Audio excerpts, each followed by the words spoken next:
Mi Gym en Casa, episodio 111.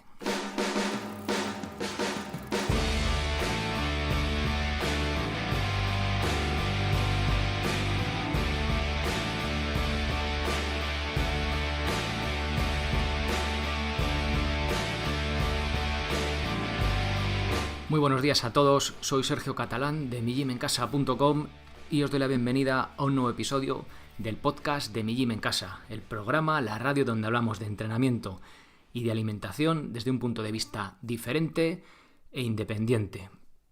Hoy toca hablar de alimentación, llamémosle dieta paleo, alimentación evolutiva, alimentación ancestral, llamarlo como queráis. Hoy vamos a hablar de los esquimales, de la alimentación de los Inuit. Es un ejemplo típico de dieta muy baja en hidratos de carbono. Vamos a ver que normalmente es así, pero con muchas puntualizaciones. Vamos a ver que cambia dependiendo de la época del año, dependiendo del pueblo, de la zona, de un montón de cosas, ¿vale? No es algo cerrado y acotado como nos gusta a veces creer. Bien, antes de pasar con el contenido del episodio, os recuerdo que podéis haceros socios de migymencasa.com entrando en la web y por 10 euros al mes hacer este podcast que siga adelante, este proyecto. Y además vais a tener acceso a todos los vídeos.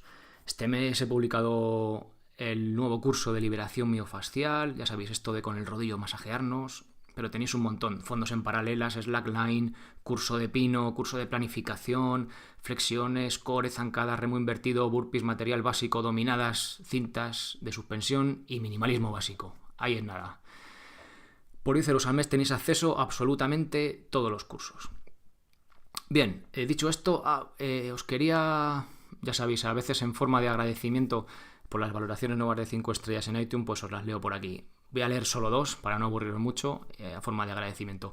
A Cuchillo dice: menudo descubrimiento, me encanta, explica todo súper fácil y lo mejor sin ser radical, dando su opinión y punto de vista. Estoy aprendiendo mucho y los podcasts son muy, muy amenos. Aborda muchos temas muy interesantes. Desde aquí todo mi ánimo. Siga así, Sergio. Pues muchísimas gracias.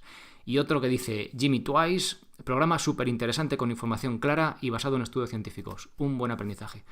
Muchas gracias a ambos. Al resto que me mandasteis tantas cuando fue lo del sorteo, pues ya como os hice el regalillo del sorteo ya no lo leo, ¿vale? Para que tampoco aquí aburriros demasiado. Para seguir que esto siga siendo ameno, como decir, ¿no? Y que os sea leve. Bien. Vamos allá con el episodio en sí. Como os comentaba, el pueblo esquimal, inuit, llamarle como, bueno, ya sabéis a lo que me estoy refiriendo, estos señores que iban ahí con un traje, que iban en kayak con sus perros de tiro, o sus huskies. Bueno, suele ser ejemplo de una dieta muy baja en carbohidratos, ¿vale? Realmente es cierto debido a que en el entorno en el que viven, gran parte del año la vegetación pues es ausente, ¿vale? No hay allí, no nace una brizna de hierba. Pero lo que más me llamó la atención, más que una dieta casi más alta en grasa, ¿no? O baja en carbohidratos, es su alta ingesta de proteína. Ya he hablado sobre poblaciones ancestrales con un consumo alto de carbohidratos, como los hiper archiconocidos Isla de Kitava. Tengo que buscarme ejemplos más altos en carbohidratos porque es que me repito demasiado, ¿no?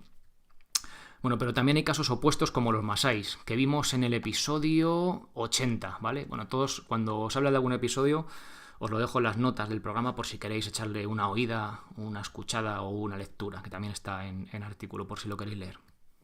Bien, hablaba de los masái durante su época de guerrero, porque no estaban durante toda su vida con este tipo de alimentación. Que bueno, pues recordaros, pues nada más que tomaban carne de vaca, su leche y sangre de las propias vacas.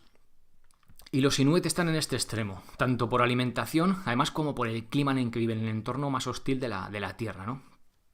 Bueno, vamos a ver ahora cómo iba variando la alimentación de los inuit a lo largo del año. El pueblo inuit vive la mayor parte del año cerca de la costa y se alimenta de lo que obtiene del mar. Se comen cruda la mayor parte de la carne, de la comida que consumen, y principalmente viven más al norte de la línea de árboles, por lo que pues la vegetación ya, como os digo, es inexistente.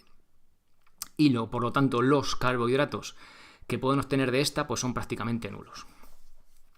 Los esquimales varían su alimentación y su modo de vida a lo largo de las estaciones, ¿vale? Como nosotros eso prácticamente ya lo hemos perdido, pero todos los pueblos que están expuestos a las condiciones climáticas y mucho más ellos que están ahí en el límite, ¿no? de la supervivencia, en el clima más extremo, pues más aún lo notan, ¿vale? Y se tienen que adaptar a ellas. Bueno, veamos, vamos a empezar por el invierno, por lo más crudo.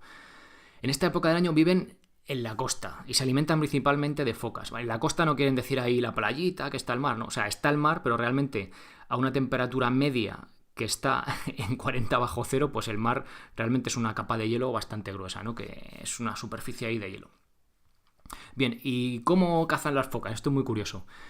Esto no es como los dibujos animados. Bueno, las focas hacen agujeros en el hielo durante el otoño y luego los van manteniendo durante el invierno, ¿vale? Para poder respirar y seguir pues por ahí con su vida, porque las focas, sabes que tienen pulmones, entonces tienen que subir a respirar, igual que los delfines. Bien. Entonces, esto no es como los dibujos animados, que se acaba la foca a la cabeza entera, asoma un poco a ver cómo está el tema y se baja para abajo. No, no, aquí simplemente dejan un agujerito pues del tamaño de su nariz para solo sacar la nariz, respirar y volver a bajar para abajo. Y los inuit, bueno, sus perros, ¿vale? Fíjate cómo se apoyan en los perros. Descubren estos agujeros a través del olfato y cuando lo encuentran dejan ahí un hueso un trozo de hueso sobre esta pequeña superficie y se sientan ahí a esperar sobre un trozo de hielo, ¿vale? Con el arpón en la mano. Y cuando el hueso se mueve, plaga, meten ahí un arponazo a la foca y la cazan. Es bastante curioso, bueno, es una práctica súper dura, imaginaros, 40 grados bajo cero. Ahí quieto, ¿vale? Sentado sobre un trozo de hielo. Os dejo una foto de una especie de grabado súper antiguo. Ahí realmente está como una banqueta de madera, pero bueno, otra fuente que he leído era sobre un bloque de hielo, ¿vale? Aguantar ahí sentado a esa temperatura, horas y horas esperando a que la foca suba a respirar, alucinante, ¿vale? O sea, imaginaos la dureza de eso. Bueno, bien. Bueno, temperaturas aparte, otro detalle importante es que en esta época del año es la más dura. No solo por los 40 bajo cero, sino que posiblemente podía haber varios días de niebla, de ventisca, ¿vale? Que hacían imposible la caza durante varios días seguidos. Con lo cual, esto hacía que también hubiera bastante escasez de alimentos durante aquella época y seguramente que tuvieran épocas de ayuno. Aunque bueno, también imagino que cuando cazaban la foca, pues oye, se conservaba automáticamente, no se echaba a perder, tenían ahí comida. Pero imaginad que era fácil que tuvieran que pasar varios días sin poder comer, ¿vale? Durante esta época del año, la mitad de la foca es grasa, ¿vale? Es cuando más grasa tiene. Pero la usan principalmente como combustible. Solo la consumían como alimento en situaciones de emergencia. Detalle curioso, ¿veis? La grasa es muy nutritiva, pero solo lo utilizaban como ya, vamos, como emergencia, ¿vale? No era lo habitual lo que se comía. Así que la utilizaban para cocinar, pero comerían principalmente músculo. Y entiendo, ¿vale? Viendo otras poblaciones, ya lo hemos hablado por aquí en el podcast, hablando de Weston Price, cuando analizó estas poblaciones, que priorizarían se me ha ido santo al cielo. Los órganos, perdón. Corazón, hígado y demás, ¿vale? Estómago, luego lo vamos a ver, esas partes, ¿vale? Bien, simplemente aquí en esta fuente citaba que la grasa solo era para emergencias. Siguiente época del año, primavera. Aquí ya la cosa va mejorando. El hielo se va derritiendo y ya pueden cazar morsas o incluso ballenas desde sus kayaks, ¿vale? Se suben en el kayak, en las piraguas estas que tienen ellos hechas con huesos y con pieles, que es que son la caña, y van persiguiendo las morsas y las ballenas y cuando salen a respirar los arponeas. Imaginaos las narices que hay que echarle para seguir una ballena con una piragua y meterle un arponazo, ¿vale? O sea, peligroso cuanto menos. La caza de las focas también se vuelve más fácil, ya que las acosan en grupos cuando están en tierra. Pues con lo cual, oye, si una foca en tierra ya veis que es un objetivo fácil, ¿no? Para cazar. Bien, siguiente época del año, el veranito. Ahora sí, ¿vale? Ahora sí que se produce un cambio notable en su alimentación. Con la llegada de temperaturas más suaves, brota la vegetación y los inuit se desplazan tierra adentro para cazar el caribú. El caribú es como una especie de reno, así como un ciervo de aquella zona. En esta época del año dejan de ser carnívoros, incluyendo su alimentación bayas, tallos, algunas raíces, algas, hojas y hasta algún escarabajo. Y también pescan salmones. Detalle, muchas poblaciones, sobre todo cuando no tienen mucho acceso a proteína, ancestrales, comen el tema de insectos. A nosotros en Europa nos da mucho asco, no estamos acostumbrados culturalmente a ello, pero en zonas de Asia es algo habitual. Y aquí ellos, ves, también hacen lo del escarabajo, pero hacen también cosas un poco más guarrerías que vamos a ver ahora. Bien, composición nutricional de la dieta de los inuit. Un detalle, estuve viendo varias fuentes y os voy a contar cómo son los macronutrientes, o sea, cuánta proteína, cuánto carbohidrato y tal. Bueno, esta es un día tipo, ¿vale?, de un inuit de Groenlandia. Bien, lo voy a decir primero en gramos y luego en porcentajes. Proteínas comían 282 gramos, carbohidratos 54 y grasas 135. Ya sabéis que cada gramo de proteína y de carbohidrato equivale a 4 kilocalorías y de grasa equivale a 9. Con lo cual, esto hacía de proteínas un 44% de proteínas, una dieta alta en proteínas, carbohidratos solo 8%, podríamos decir que es cetogénica, no, ya lo veremos. Y grasa el 47%, ¿vale? Bueno, al menos lo que más destaca es alta en proteína, muy alta en proteína y alta en grasa y muy baja en carbohidratos. La composición, lógicamente, es orientativa. El propio autor cita un margen de error del 10% debido a la preparación de la comida y a su conservación. También hay que sumarle a esto que cada grupo de población, dependiendo de la zona donde viva, también cambiará sus alimentos. Y aparte, dependiendo de la temporada del año, ¿vale? Con lo cual, esto es súper orientativo. Pero bueno, más o menos andaba por ahí la cosa. En el caso de esta tabla en concreto, la carne de foca era el alimento número 1, mientras que el segundo era una especie de salmón que hay por la zona. No es el salmón típico, pero bueno, una subespecie. En cambio, como hemos visto anteriormente, el salmón en otros grupos solo es consumido de forma ocasional en verano. Ellos cuando lo cazan luego lo secan ahí al aire en las playas, ¿vale? Y con el viento pues se va secando y además ese viento hace que la arena de la playa quede en el salmón. Y de los grupos de población que estudió, bueno, de los grupos de Inuit, de esquimales que estudió Weston Price, se dio cuenta de que tenía un desgaste salvaje en los dientes. Y era todo esto por comer salmón que habían secado en la playa. Claro, esa arenilla iba ahí erosionando sus muelas y sus dientes. Un dato curioso. Aún así, eran capaces de recuperar esa dentina y tenían unos dientes súper sanos. Lo hablé en el episodio, os lo voy a decir, en el episodio número 95, si os apetece escucharle. Bien, continuemos. A ver, que me he perdido, vuelvo por aquí. Bueno, eso, también tened en cuenta la estacionalidad, esto que os comento, y en verano hay más disponibilidad de carbohidratos y en invierno pues solo los que encontraban en los animales. ¿Cómo? ¿Carbohidratos en animales? Sí. ¿De dónde podemos sacar el carbohidrato de un animal? Pensad un poco. Bueno, me lo voy a contar. Es un dato más que curioso, ¿vale? De los esquimales. El carbohidratos dentro de un animal. Bueno, si un animal es grasa y proteína. Bueno, que sepáis que los animales, incluidos las personas, tenemos glucógeno muscular, muscular y hepático, es decir, en el hígado y en los músculos tenemos almacenada energía, digamos, rápida, en forma de glucógeno que podemos transformar rápidamente en glucosa. Bueno, pues al fin y al cabo, eso es un carbohidrato. Como los inuit, los esquimales, comían sus piezas principalmente crudas, esto hacía que el glucógeno muscular tanto de hígado como de los músculos no se degradara. O sea, se conservara y al fin y al cabo pues era una parte del carbohidrato. O sea, lo curioso de toda la tabla no es que no es que comieran pues que sí un poco de hierbas o de un tubérculo o lo que fuera por ahí, esos 54 gramos o ese porcentaje, sino que la mayor parte de sus carbohidratos venían del glucógeno muscular y hepático en este caso pues de las focas, ¿no? Fijaos qué dato más curioso. Y detalle, porque lo comían principalmente crudo, ¿vale? Si lo cocináramos, este glucógeno ya se degrada y digamos que desaparece. Bueno, os voy a contar unas delicatessen y bocados curiosos que tenían los inuit.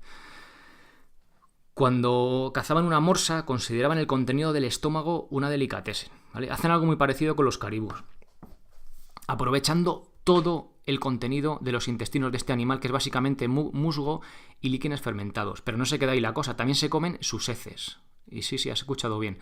Hacen sopa o la comen directamente de los caribús.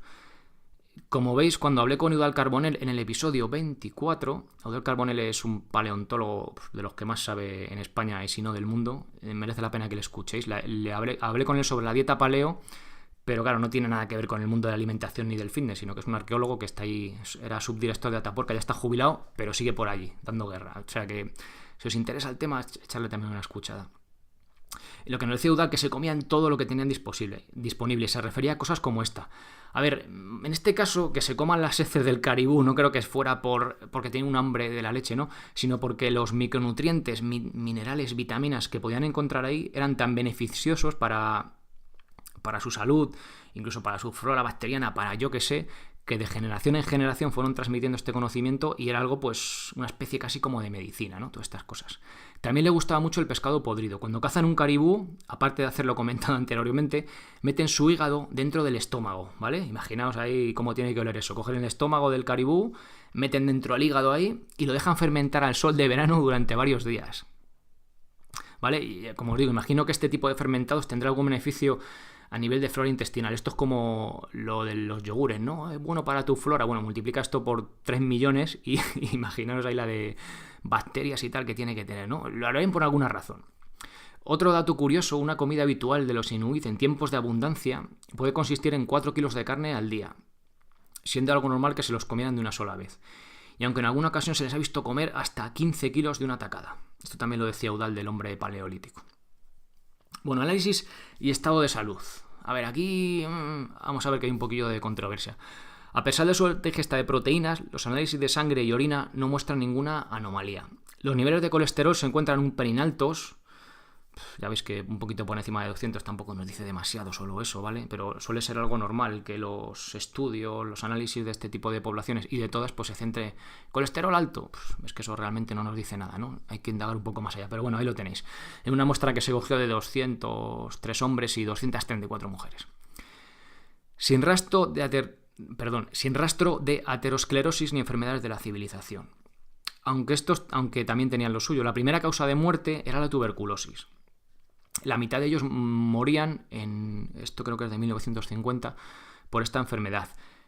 ¿Os acordáis en el episodio 95 cuando hablé de la alimentación primitiva contra alimentación moderna? De cuando Weston Price fue por ahí, por todo el mundo, buscando diferentes tribus que se alimentaban. Pues por ejemplo los inuit, los que tenían su alimentación ancestral, que puede ser toda esta que os he comentado, y la alimentación ya moderna, ¿vale? Muchas harinas, azúcares, mucha comida enlatada, ¿vale? Muy baja en vitaminas, muy pobre nutricionalmente hablando. ¿Qué pasaba? Que es que esto lo descubrí, yo este artículo lo he rescatado de los primeros hace ya tiempo que hice, y a medida, lo bueno de esto es que vas evolucionando y vas aprendiendo y puedes aportar datos nuevos y diferentes visiones y complementar esta información. Bueno, a lo que voy. Weston Price se dio cuenta de que los grupos que estaban más aislados, que no recibían esta comida moderna, ¿vale? Que estaban por ahí en sus aldeas a tomar por saco, no estaban infectados de aterosclerosis, de tuberculosis, ¿vale? Esta enfermedad infecciosa a nivel respiratorio. Bien, los que estaban ya en poblaciones más modernas, que recibían este tipo de alimentación, enfermaban y caían como moscas. O sea, realmente hay por ahí luego lo vamos a ver, pero que prácticamente estaba desapareciendo la población. O sea, se daban cuenta de que era un ritmo que iban a casi a desaparecer, ¿no? Y lo curioso, a ver, hay que distinguir dos cosas. Que tu alimentación no te esté nutriendo lo suficiente y seas más vulnerable a esta enfermedad. Y bueno, y también es una bacteria que no que no estaba preparado para ella. A lo mejor el hombre blanco sí que estaba más preparado, ¿no? Por llevar más tiempo, o ya sabéis, hay que tener, son dos factores.